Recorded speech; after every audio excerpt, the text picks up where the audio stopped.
Hey guys, I'm going to put out a video, and this is actually going to be different from everything else. It will tie in a little bit of kind of what I've put in my other videos, but a lot of what you see is my feminine energy, very nurturing, very caring, and healing.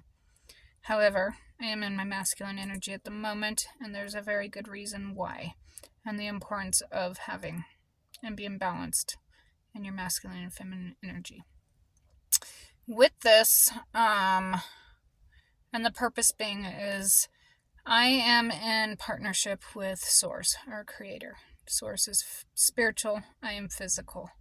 And what I mean by that is we are a team and duality, and we are working together. So, in this case, I'm going to kind of just explain a little bit as far as my background, what led up to this, and why. So, when it comes to your life purpose, I was born awake, and I have been training my whole life. So when I talk about, the different things throughout my life, from my jobs and my healing, that was most of it, because I was learning the medical and the healing part of it, which was only a part. Most of it came spiritual and through self-mastery.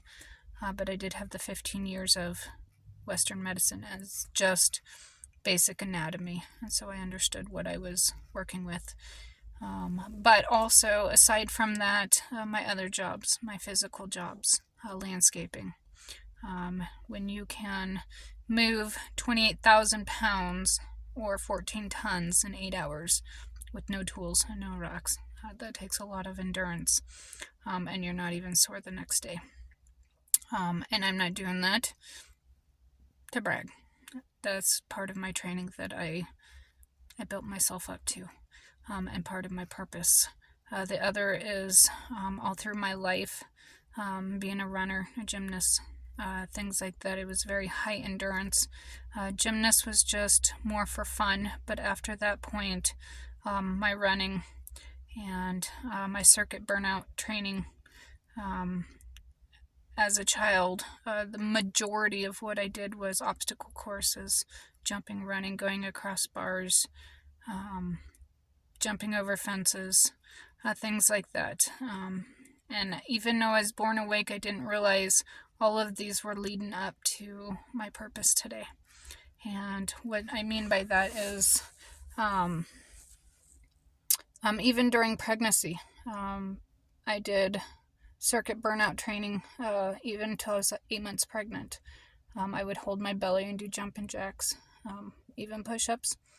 The only thing I did not do is sit-ups, but everything else I did.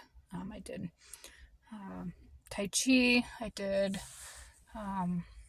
all kinds of stuff.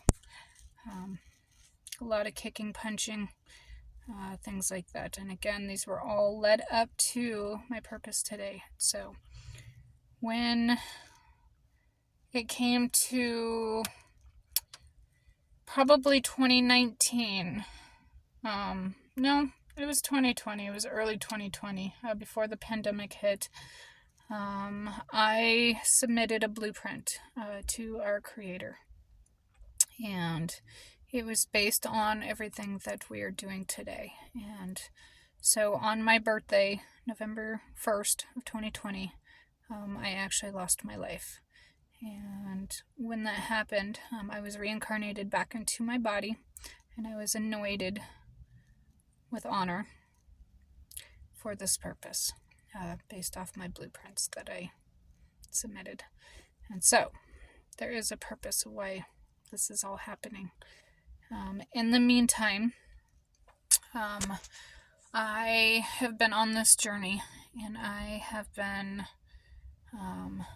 brutally attacked the entire time because of what I've been anointed for and my purpose. I also sacrificed my life for my kids and all of humanity, for that reason, and that's why I lost my life and am where I am today. I love and miss my kids very much, but through energy and lucid dreaming, we come in contact often, and so I get to see them as if they are in person, because we are energetically crossing energies, and it's completely beautiful. In fact, yesterday I was able to contact them for the holiday, and not just for the holiday, but just as in general. It was a very beautiful, peaceful day that I got to spend partially with them, also partially at the river where So7urce visited me. I videotaped the water in the river, but you can hear all the birds chirping. Well, that specific bird was communicating through So7urce to me. And also the bald eagle on the solstice on the 21st. So I very much am not only protected, but I communicate with So7urce through duality. Again, So7urce being spiritual, me being physical. But we are in partnership to make this work. But the one thing I want to say is I have been brutally attacked up until that point. So even though I had such a magical day and a high vibrational, I was attacked again last night. And so I'm going to, before the end of the year, get this all out. And so my next several videos before the end of the year is going to talk about a lot of what I've been through.